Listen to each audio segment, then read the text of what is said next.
Good morning, everyone, and thank you for joining us. I'm Marty Switzer, CEO and Managing Director of Associate Global Partners. It's a real privilege to be interviewing Cathie Wood today. Cathie needs little introduction. As the founder, CEO, and Chief Investment Officer of ARK, she is widely regarded as one of the most influential investors in the world. Today, ARK manages more than $30 billion across its investment strategies, and as Associate Global Partners, we're delighted to partner with ARK Invest to bring the ARK Venture Fund to Australian wholesale investors. Now, before we begin, a bit of housekeeping.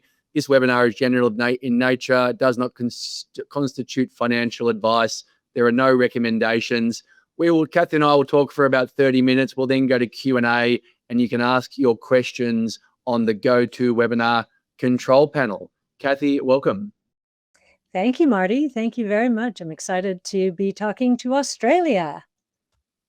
Fantastic. Cathie, I'd love to start at the beginning of your journey. Why did you found ARK, or why did you start the company? What was the original purpose of the firm, and how has the mission evolved, or is it evolving?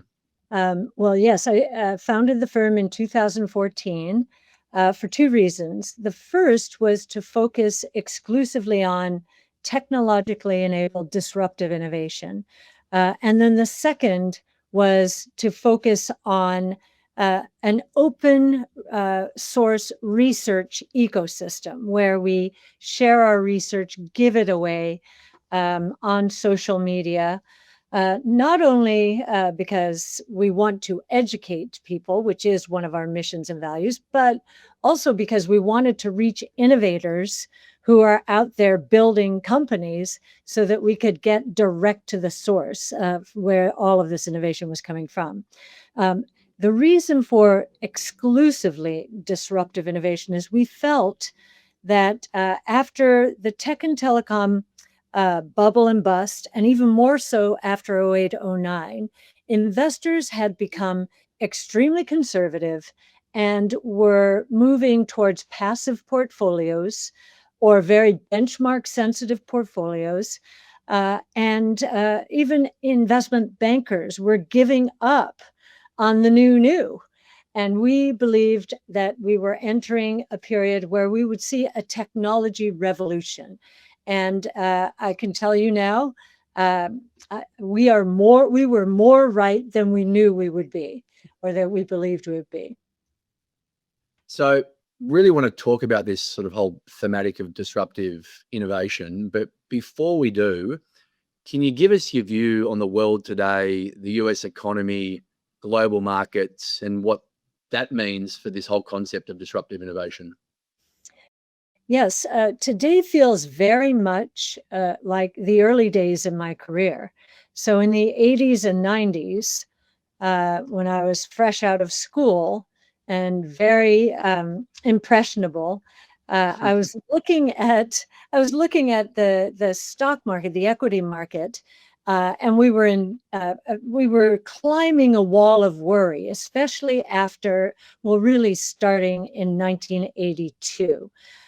When I say a wall of worry, investors were worried about inflation. They were worried about interest rates. They were worried about quotas, so trade quotas. Now, today, that would be tariffs.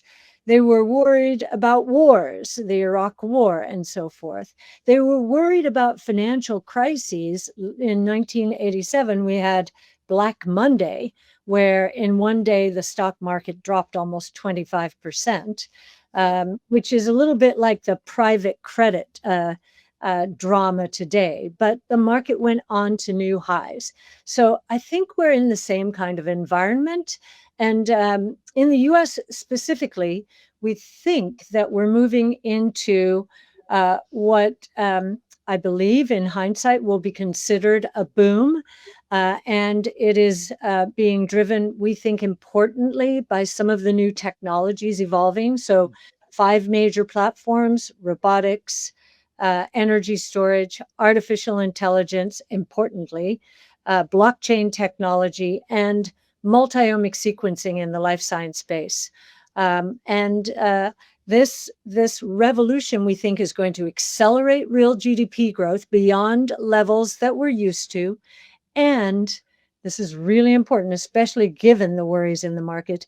We think that it is going to lead to much lower than expected inflation, maybe even deflation from time to time. Not bad deflation in the sense that technology is inherently deflationary. So we think that these technologies are big enough now to start moving the needle and impacting real growth and inflation. Cathie, you touched on it before. I'd like to sort of dig a bit deeper on it now. ARK is known for this distinctive philosophy around disruptive innovation centered on 5 innovation platforms. Can you explain what, and you touched on it before, but can we actually go through in detail what those platforms are? What sort of differentiates transformational innovation from the latest market fad, and some of the investment opportunities or technologies that come off the back of that? Sure. So I just mentioned the 5 major innovation platforms. They involve 15 different technologies, but the platforms themselves, the 3 characteristics they have is they follow a learning curve. Technologies are all about productivity and gaining efficiency and scaling unit growth and falling costs. So that's the first. So lower costs. That in the second characteristic, those lower costs enable access, more industries to access these new technologies. The lower costs go, the more industries can access them, and even consumers. And then the third characteristic is these platforms serve as launching pads for more innovation. So just to give you an example, if in the multiomics world, DNA sequencing has the costs have dropped from $2.7 billion to sequence one person's genome 23 years ago to less than $100 today. So now that all of us are going to have our genome sequenced with time and probably every year, we're going to be able to identify mutations with the help of AI. And now that we can identify mutations, which are the earliest manifestations of disease, we'll be able to use a new technology. So sequencing was the launching pad for CRISPR gene editing, which can edit out those mutations or those programming errors and cure disease. So Cathie, and you mentioned it before, but just to recap on the platform. So we mentioned multiomics, but you've got AI. AI is the biggest catalyst transforming and speeding up every other platform. So AI, robotics, energy storage, blockchain technology, and yes, multiomic sequencing in the life science space. And off the back of that, there's about 12 to 13 technologies that you look to invest in. Yes. So those platforms involve 15 different technologies. And just to give you a sense of what we mean by this, so robotics is very broad space. And reusable rockets are a part of the robotics theme. And of course, that's creating a whole new world for investing. Yeah. And you also talk about, I guess, the convergence of the platforms, and that's what really makes a truly transformational company. Could you talk a bit about that? Maybe give us an example that would be well known to the audience. Sure.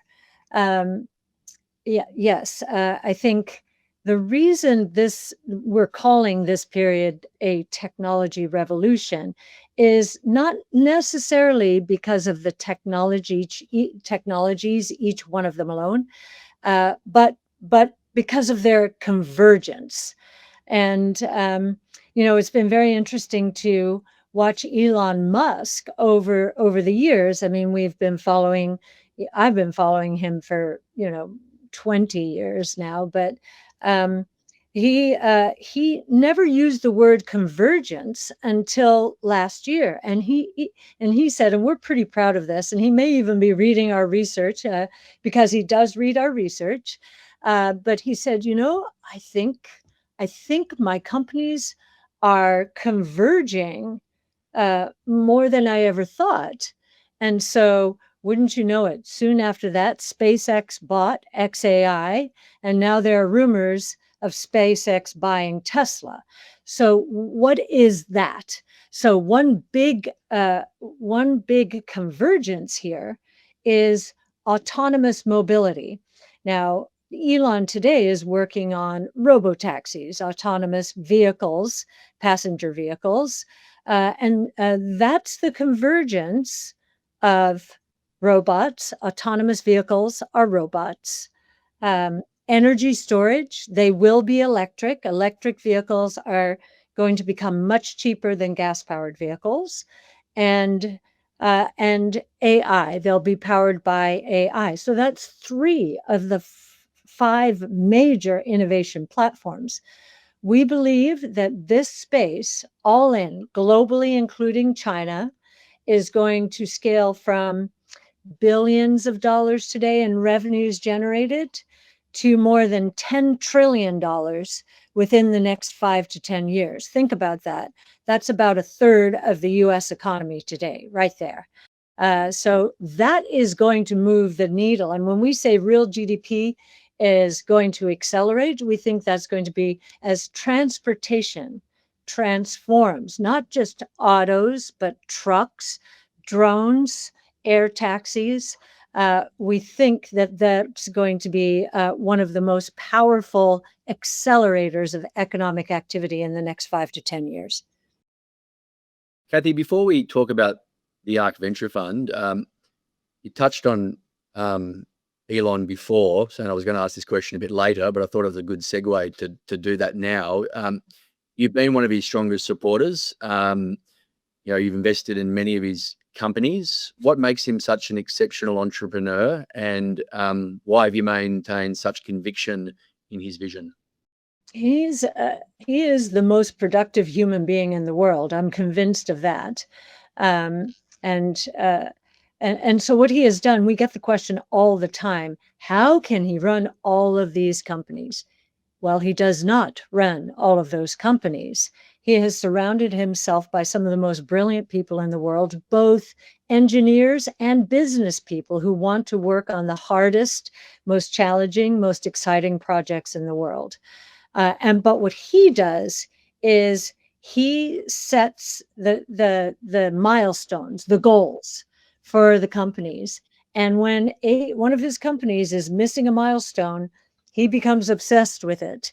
And he then starts working aggressively with the teams involved in order to break through any obstacles.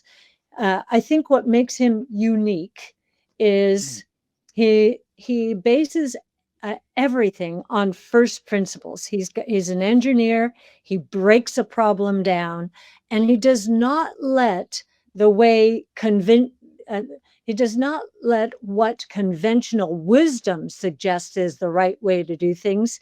He likes to rethink how to do things, especially because we have new technologies now. Why would, as automakers did early on, they were trying to construct a battery, especially for the auto industry, when we had consumer electronics, laptops and cell phones.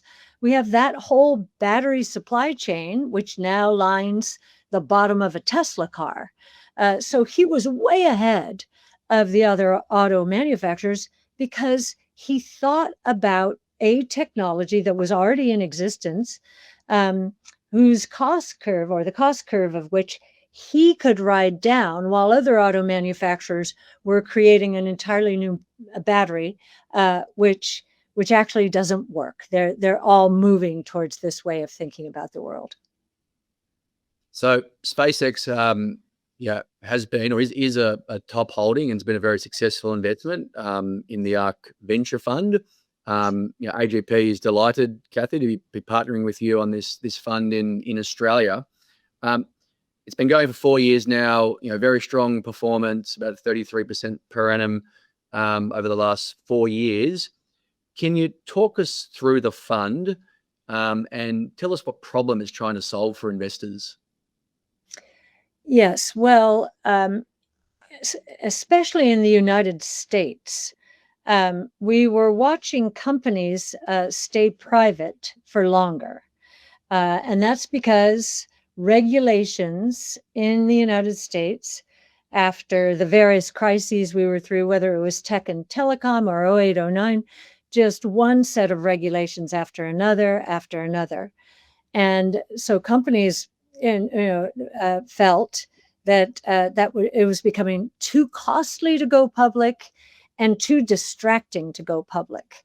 And so they're staying private longer. And so this is why we have trillion-dollar companies like SpaceX going public finally. Why are they going public now? It is because, the idea of orbital data centers. So data centers in space, that is going to take so much capital that they're going to need to tap into the public equity markets. But it went public at 1.75 trillion. The problem we were trying to solve was to give all investors, whether accredited investors or non-accredited investors, everyone, an opportunity to participate in the private world. And of course, because of what we do, we were very well set up to do it. All we focus on is technologically enabled disruptive innovation. And we've always followed the private markets because it informed our public market investments as well, as we saw the competition brewing or new ideas brewing in the private markets. So it was very natural. And I'll say the other thing, giving investors access in a vehicle that is direct to cap table. So we are direct to cap table. We do not expose our clients to SPVs, and especially the layered SPVs where there's one fee paid upon another. And at the end of the day, investors don't even know if they own a piece of the underlying stock. They may just own a promise of an income stream from another investor. So we are direct to cap table. We know the founders. The founders know our research. And so we have been able to provide access and to gain access to information rights, which many investors in private companies do not have information rights. Those are most appropriate to us. And because of the research we do, we have found founders very friendly to us in terms of information rights. Yeah, and you're investing with some of the biggest names in VC investing.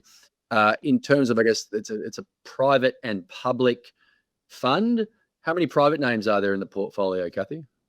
We have had a number go public recently, so the number may not be exactly correct, but it's around 50 names. Okay. And in terms of the investment process, it'd be good to talk through that. How a company makes the portfolio. Can you talk us through the stages from, let's call it, idea to investment? And then it'd be also nice to talk a bit about the bench strength and the team that you've got associated with this vehicle as well. Sure. First, I'll talk about the team because that's very important. So we have 15 analysts. And why do I use that? Why do we like that number? It is because of the way we have organized our research. I mentioned we have 5 major innovation platforms, but they involve 15 technologies. So our analyst responsibilities are broken down not by sector, not by industry, but by technologies that are going to scale across industries. And so our analysts are technology specialists, but they are sector generalists, because as I described, and industry generalists, as I described, these, as costs fall, these technologies scale across industries and sectors. The other thing that's very important about to know about our team is that it is a very collaborative team. Why is that so important? That is important because these technologies are converging. So we have the Tesla model, for example, we have 3 analysts on that model: robotics, energy storage, and artificial intelligence. And they collaborate. And that is why I believe our Tesla model and our Tesla expectations were so much higher than any other analysts out there, because in traditional firms, who follows Tesla? Even in traditional VC firms, although there aren't many VCs following the auto sector, but just let's say, for argument's sake, in a traditional firm, broken down by sector and industry, the auto analyst follows Tesla. Well, guess what? The auto analyst is great at the internal combustion engine and human-driven cars, but this analyst is not a robotics analyst or an energy storage analyst or an AI analyst. That analyst is in a very difficult position and can't possibly understand what Tesla is. It's not an auto company. So it's very important to define markets correctly. Yes.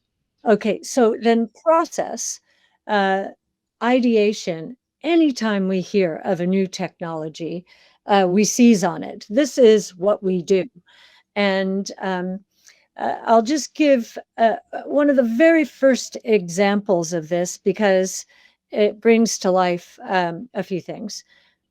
In the early days of ARK, our director of research, now he's our chief futurist, Brett Winton, he asked Tasha Keeney, who is still with us, she's now director of research for autonomous technology and robotics, asked Tasha to go out and figure out what an autonomous vehicle was. What did Elon Musk mean in his master plan? And so she did, and got to know the ecosystem that was necessary to build an autonomous vehicle. One was a GPU, which at the time, GPUs were nothing but PC gaming chip companies. That was it. And PCs were dropping in unit growth because of laptops. So NVIDIA was getting crushed. And when we found this out and we started understanding how powerful this autonomous vehicle strategy would be, because it was part of an even bigger movement, AI, we understood NVIDIA was going to be much bigger. She also followed other parts of the ecosystem, LiDAR, for example, and very quickly we thought that was not going to be a part of this ecosystem. Anyway, ideation. As we're doing research, we meet through social media, we meet those involved in these new worlds. They present themselves many times. And as we meet these companies, we automatically move into our bottom up. So we're doing both top-down research. How big is this market going to be based on how quickly the costs are going to fall and the units are going to scale? And as we're doing that, when we find companies, we start our bottom-up process. Our bottom-up process has a 6-metric scoring system.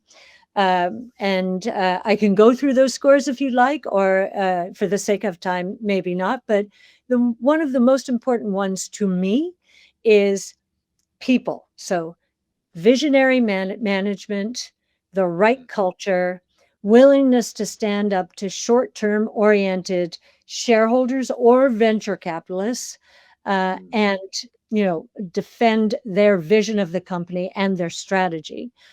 So that gets a score. And if you'd like, Marty, I can go through others, but just I think that's a fantastic place to start, and we can definitely go into that in more detail when you're out in September, which we're very excited about as well. Yes. So, Cathie, it's a private public fund, about 80% private names. There are some public names. You've touched on a couple of them today: SpaceX, Tesla. Be good to get into some of the companies.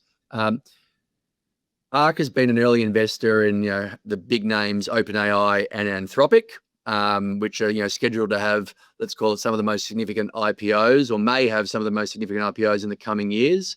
Who knows when that will be, but it may be sooner rather than later. What attracted ARK to these businesses before they became household names? What sets them apart from the competition? And what would an eventual IPO mean for investors in the fund with regards to those names? Yes. So both of them are going to go public for about $1 trillion. Because we had been doing research on artificial intelligence more and more intensively after the breakthrough in deep learning, which was in 2012. Brett and I were at the same firm before I founded ARK. So AI, we had a big breakthrough in 2012, deep learning, and an even bigger one in 2017, transformer architecture, which basically brought us into the world of natural language programming effectively. So we were looking for companies, and in the AI world, it is winner take most.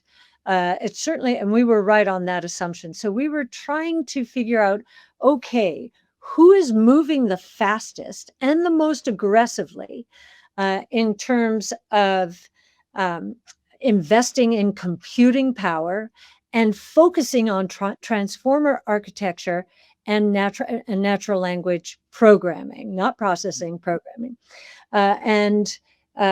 We were, because we're so focused on it, OpenAI and Anthropic presented themselves as the most aggressive in those regards.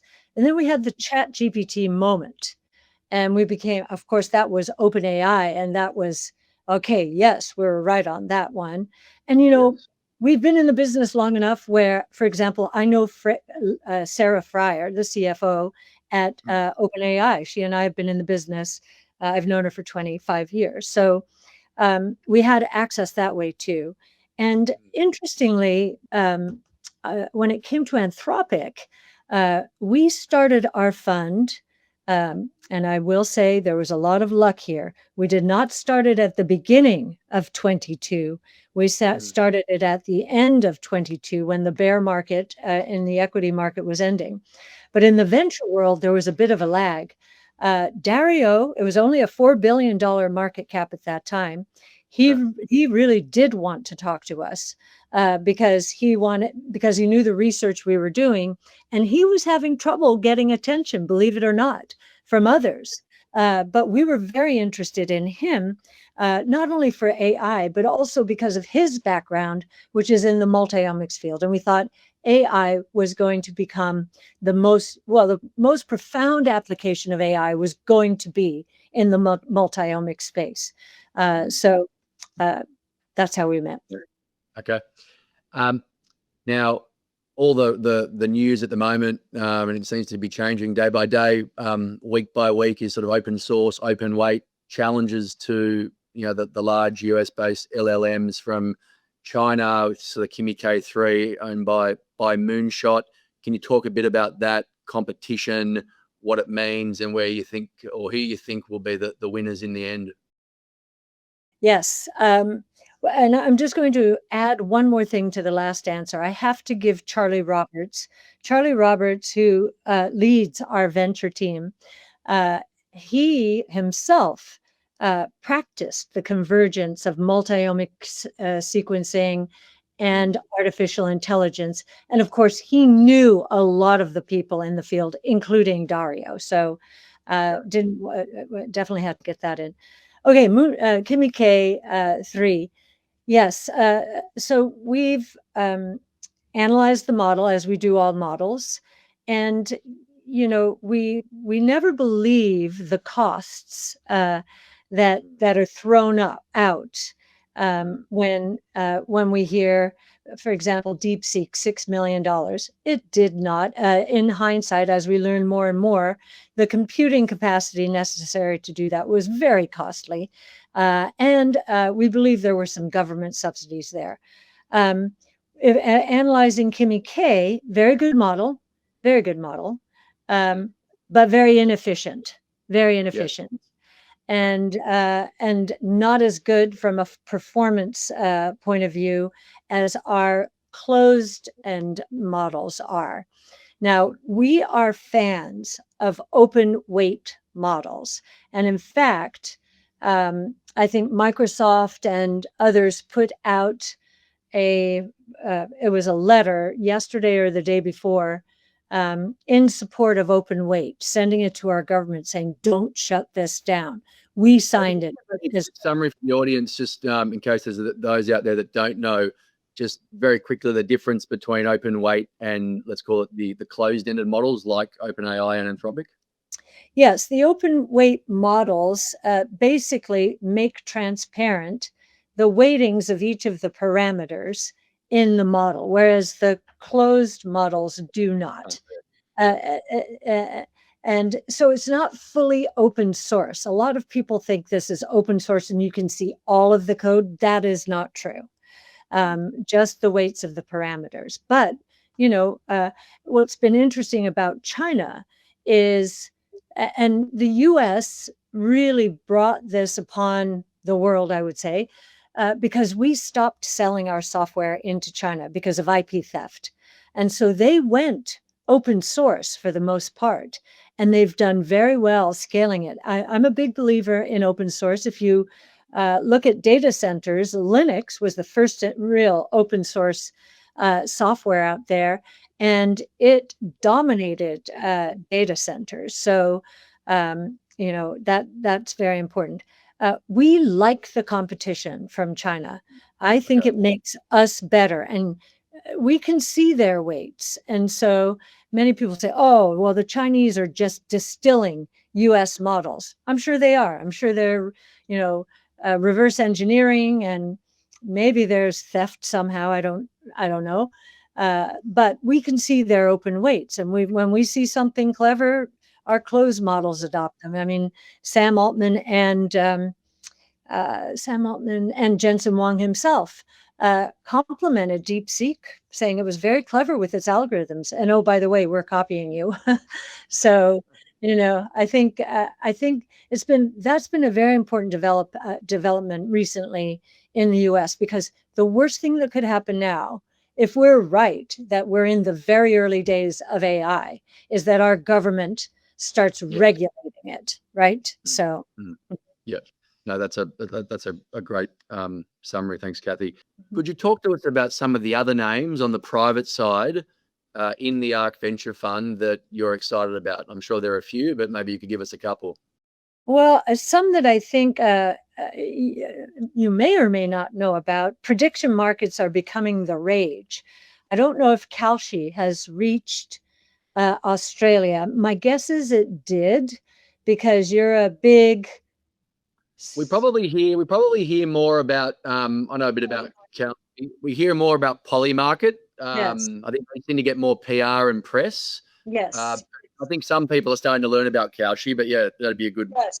What's interesting about that is, and I know Shane, who's the CEO of Polymarket, met him here. He loved what we do. We love what he did. But, as we were analyzing the two models, Kalshi versus Polymarket, we preferred the Kalshi model, mostly because in the United States, Kalshi had come at this from a regulatory first mindset. Kalshi is in the predictions market space. Prediction market, yes, like it's a Polymarket, but Kalshi has 75% of the market, and Polymarket now has 25. That has flipped from the time of the U.S. presidential election, when it was 75% Polymarket, but it was outside the U.S., and 25 Kalshi, which was just starting inside the U.S. So we invested last year, and I think if they are able to get this next deal off, given the explosion around the World Cup and now our midterm elections, we'd probably have a five-fold increase. It could be even more than that since our first investment. And that's just because it was so surprising, the market share shift so radically. And the World Cup, I'm sure you all enjoyed it, but it was it brought the whole world together, and it certainly gave the prediction markets an incredible boost. Definitely noticed some of Kalshi's ads throughout the World Cup as well. Yes. Yeah. Oh, yes. Yes, because they were trying to get global attention, and the Yeah. World Cup was a fabulous way to do it. And then I would say there's Zipline. We're looking for drone companies, so food delivery, whether hot food from restaurants or groceries. Walmart is working with Zipline and with Wing. We own Zipline. And Manna, which is an Irish company, actually just moved from Ireland because the Irish regulators weren't being as quick to the mark as they needed. And so they moved to Oklahoma. Now, even in the US, nobody moves to Oklahoma, but Tulsa, Oklahoma, apparently from a regulatory point of view, and so those two are very interesting. We believe the cost of delivery, which in the United States, when it comes to a restaurant meal, the delivery can cost as much as the meal for one person, right? We believe those costs are going to drop by 90% thanks to drone technology.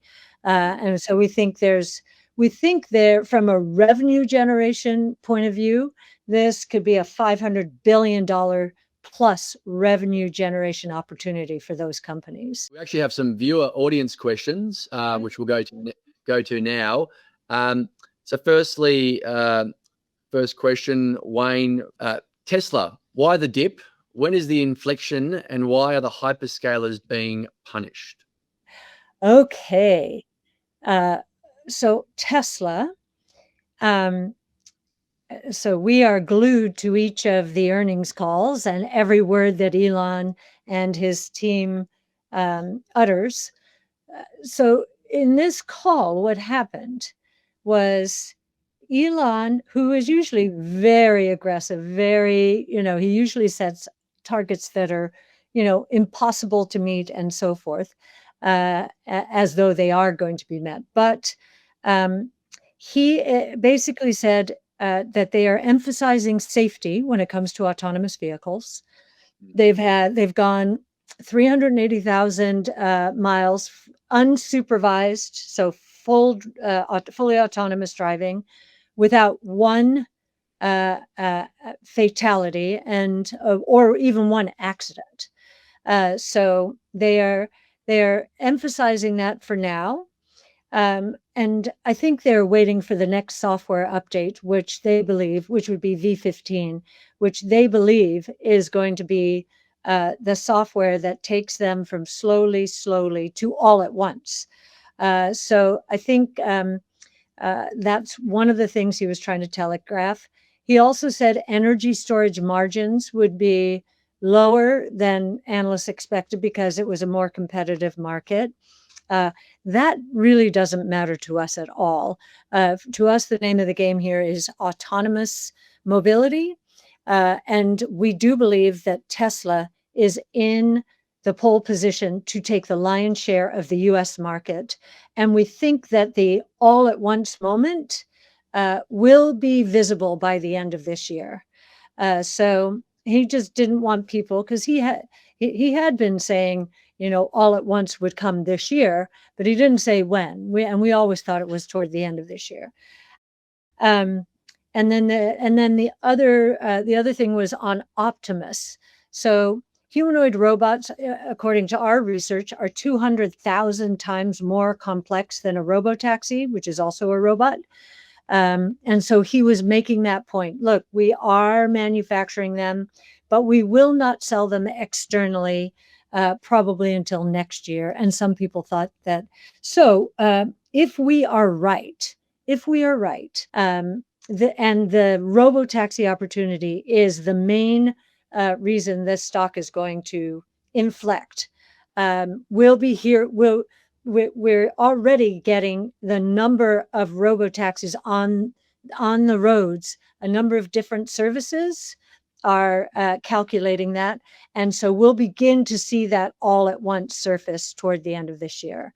I don't know if your listeners or viewers know that we post our trades for our public ETFs every day in the US. You can sign up for them on our website. And so therefore, that we've been buying Tesla on the way down, as we have SpaceX since it broke its IPO price. Next question, Cathie. So a company that investors noticed in the portfolio has recently applied, I believe, for a banking license in Australia now. Revolut. Revolut. Sorry. Yes, it has. It is in the U.S. Isn't penetrating the U.S. as quickly as it has penetrated Europe. But this is new age banking, online banking, and ancillary services. They've got incredible traction in Europe, but there's more competition here in the United States. And my guess is there's probably more competition in Australia than there was in Europe when they started. So we'll see how they do. Yeah. Next question. Give us an example of a theme that evolved in a different way. How did you adjust the portfolio? Also, some stock or company sell examples. Is selling harder your longer term thematic outlook? So one of the reasons we talk as much as we do about the bottom-up steps of our process and the 6-metric scoring system is the discipline. That's our sell discipline and our buy discipline, right? And so as scores move down, we tend to move positions down, and so that's the sell discipline. In terms of something that has not worked out the way, now this is not in the venture fund. In the venture fund, a few things have not worked out, but they tended to be names that in which we had invested very early on in our. Chipper was one of them. Chipper was in Africa. Chipper, especially was a basically what would be called a digital wallet company now, like WeChat Pay. Chipper was trying to do that and was having great success in Africa, and we saw some regulations taking place in Africa that were going to disadvantage Chipper, and the crypto market was in difficult straits at the time, and it had crypto exposure. So we just did not participate in future deals. And, because we were so early when we bought that company, I don't even know if it makes up 0.2 or 0.1% of the portfolio right now. So, and they have a tough road to hoe in the years ahead. More broadly, though, if there's a theme, 3D printing was a technology which now we consider that part of the robotics platform. But what happened to 3D printing is somewhat similar to what happened to nanotechnology in the 90s or maybe early 2000s. Everyone thought these were going to be technologies that were going to be distributed prolifically, especially 3D printing, even in the home. And, I think it was completely off the mark as we were doing more of the cost analysis. We believe, or we had mistaken the cost structure in some ways. And when the markets were slowing down, the costs did not decline as quickly as we expected. And so we basically pulled pretty much away from that theme altogether in terms of our sell discipline. Okay, now the questions are streaming in now, Cathie. So the next one is, whilst SpaceX is below the IPO price, and you have invested very early and very successfully. Can you talk about your excitement about its prospects, both revenue and profitability wise long term? And same goes if they merge with Tesla. You touched on it a bit, but I'm sure the audience would like to know some more. Okay, sure. So SpaceX is 10 years ahead of any other rocket launch company. No other company has successfully uh, landed a rocket and reused it so that it was got into the desired orbit. Blue Origin's the closest. It landed, but when it reused the rocket, it did not move into the desired orbit, and so has not been successful from that point of view. Blue Origin is facing some trouble here because its launch pad blew up, and so it won't be able to launch again until the end of this year. So 10-year lead. Think about that. Have you ever heard of any company having a 10-year lead on all of the other competitors? And one of the reasons is no one thought reusable rockets were going to be possible. Just sounded impossible. Just like cell phones or cell phone batteries at the base of a Tesla car. Again, he was first principles thinking clearly about this. So that's the launch business, but that's not the biggest business by far. This is just an enabler for the communications market. So Starlink, SpaceX considers that a $1.6 trillion revenue opportunity.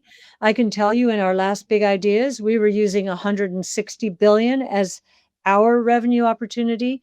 What SpaceX is aiming to do is overtake all of global telecommunications, meaning that's its total available market, not just rural areas where it's impossible to get cell service. So that's the communications market.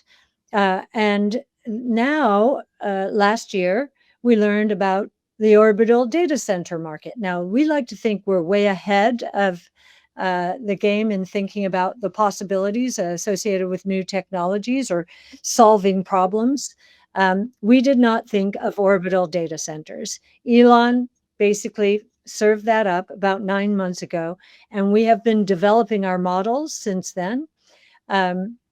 We think the name of the game, the winner in the AI race, is going to have access to the largest and least expensive computing capacity.